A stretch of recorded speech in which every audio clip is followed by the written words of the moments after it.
Oke, sekarang kita mulai pertemuan pertama bab 4 Sosiologi 10 IPS. Materi pertama tentang pengantar penelitian sosial. Berbagai pertanyaan mendasar dan adanya rasa ingin tahu dalam diri kita masing-masing tentu saja berguna dalam menghadapi berbagai macam persoalan di hidup kita masing-masing. Berbagai pertanyaan ini tentu bukan hanya sebagai pertanyaan biasa, tapi justru dari berbagai pertanyaan inilah muncul keinginan untuk mencari jawaban, garis miring jalan keluar, garis miring solusi. Sifat rasa ingin tahu bagi manusia merupakan anugerah yang diberikan Tuhan. Sebab dengan rasa ingin tahu ini manusia menjadi terdorong melakukan berbagai macam penelitian sesuai dalam materi kita hari ini. Melakukan suatu penelitian yang mengungkapkan berbagai macam teka-teki yang ada dalam pikiran manusia, maka ia harus mempunyai pola pikir yang kritis. Dengan kemajuan akal pikirnya, manusia bisa menemukan jawaban dari berbagai pertanyaan yang muncul dalam kehidupannya. Dengan berpikir pula, manusia bisa menemukan langkah dan mengambil berbagai macam kebijakan untuk kelangsungan hidupnya. Definisi penelitian, saya ambil 3 tokoh saja. Pertama dari Sutrisno Hadi. Beliau bilang, penelitian merupakan usaha menemukan sesuatu untuk mengisi kekosongan atau kekurangan, mengembangkan atau memperluas. Yang kedua, Supranto. Beliau bilang, penelitian merupakan kegiatan yang dijalankan untuk memperoleh fakta atau prinsip dengan sabar, hati-hati, dan sistematis. Yang ketiga, Marzuki. Beliau bilang, penelitian merupakan usaha mengumpulkan, mencari, dan menganalisis fakta mengenai masalah. Syarat-syarat rancangan penelitian ada 3. Pertama, sistematis.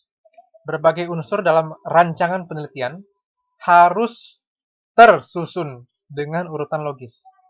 Berarti tiap rancangan penelitian mempunyai judul penelitian terlebih dahulu, kemudian ada latar belakang, permasalahan, tujuan, manfaat, metode, dan seterusnya. Yang kedua, konsisten. Adanya kesesuaian antar unsur dalam rancangan penelitian. Contoh, antara judul dan latar belakang sesuai. Yang ketiga, operasional. Artinya, rancangan penelitian menjelaskan bahwa penelitian bisa dilaksanakan di lapangan. Contohnya, objek penelitian dapat diperoleh, bagaimana cara memperoleh jawaban dari responden atau informan, dan bagaimana cara memperoleh sampel. Pola pikir manusia secara umum dapat dibagi menjadi 3. Pertama, berpikir deduksi. Artinya, berpikir dari pola yang umum menuju khusus. Atau dengan kata lain, menarik kesimpulan berdasarkan berbagai alasan tertentu. Tokoh yang mengenalkan pola pikir ini pertama kali adalah Aristoteles pada zaman Yunani kuno. Aristoteles merupakan tokoh zaman Yunani kuno. Contoh berpikir deduksi. Contohnya ya, semua orang berbelanja sembako di pasar. Pemikiran ini bersifat umum. Kalau kita tarik khususnya, ada beberapa. Pertama, Ani membeli beras di pasar. Kedua, Fitri membeli minyak goreng di pasar. Ketiga, Dion membeli telur ayam di pasar. Keempat, Hans membeli cabai merah di pasar. Dan seterusnya. Yang kedua, berpikir induksi. Artinya, pola pikir yang berangkat dari hal-hal bersifat khusus untuk menentukan atau mengambil kesimpulan secara umum. Kesimpulan diambil lebih dari satu fakta. Contohnya adalah ketika kita melihat bahwa besi jika dipanaskan akan memuai, tembaga jika dipanaskan akan memuai, hal-hal tersebut bersifat khusus. Kemudian dapat kesimpulan bahwa logam jika dipanaskan akan memuai. Yang ketiga, gabungan berpikir deduksi dan induksi. Berpikir gabungan dilaksanakan dalam penelaran penelitian secara berurutan. Untuk menjadi penelitian baik dan penuh keberhasilan, diperlukan cara-cara berpikir berikut. 1. Berpikir skeptis. Artinya, seorang peneliti wajib selalu menanyakan bukti atau fakta-fakta yang dapat mendukung suatu pernyataan. Sebab, dalam penelitian, kita hanya bisa berbicara jika sesuatu ada bukti atau faktanya. 2. Berpikir analitis. Artinya, kita harus selalu menganalisis setiap pertanyaan, setiap pernyataan, atau persoalan yang dihadapi. Seorang peneliti tidak selayaknya bicara tentang sesuatu hal tanpa menganalisisnya lebih dahulu. Ketiga, ini juga penting, berpikir kritis. Sekali lagi, berpikir kritis. Peneliti selalu mendasarkan pikiran dan opininya pada logika, serta menimbang berbagai hal atau masalah secara objektif berdasarkan data dan analisis serta akal sehat. Di samping berpikir ilmiah, kita sebagai peneliti harus mempunyai sikap-sikap berikut. 1.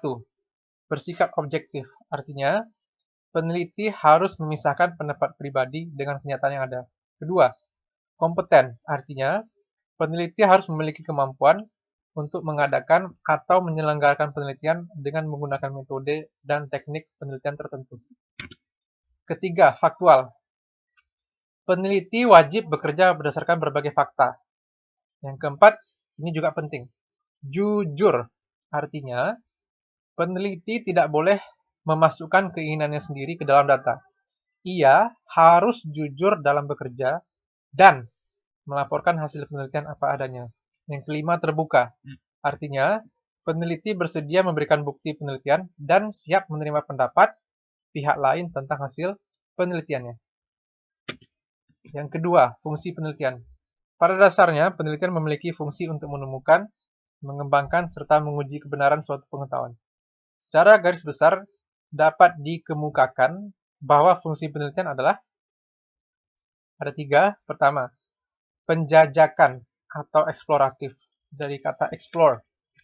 Penelitian berfungsi untuk menemukan sesuatu yang baru, sehingga berbagai hasil penelitian ini bisa mengisi kekosongan atau kekurangan ilmu. Yang kedua, pengujian atau verifikatif, dari kata verify. Artinya, penelitian berfungsi untuk menguji kebenaran suatu pengetahuan yang sudah ada. Yang ketiga, pengembangan, developmental, dari kata develop. Berarti, suatu penelitian mempunyai fungsi untuk mengembangkan pengetahuan yang sudah ada. Oke, teman-teman semua, ini materi pertama tentang pengantar penelitian sosial. Pada pertemuan berikutnya akan kita lanjut, kita bahas lebih rinci apa-apa saja yang ada dalam penelitian sosial. Semoga materi ini berguna untuk kita semua. Oke, Sri Jimmy mengucapkan terima kasih. Oke, dan sampai jumpa pada pertemuan berikutnya. Terima kasih.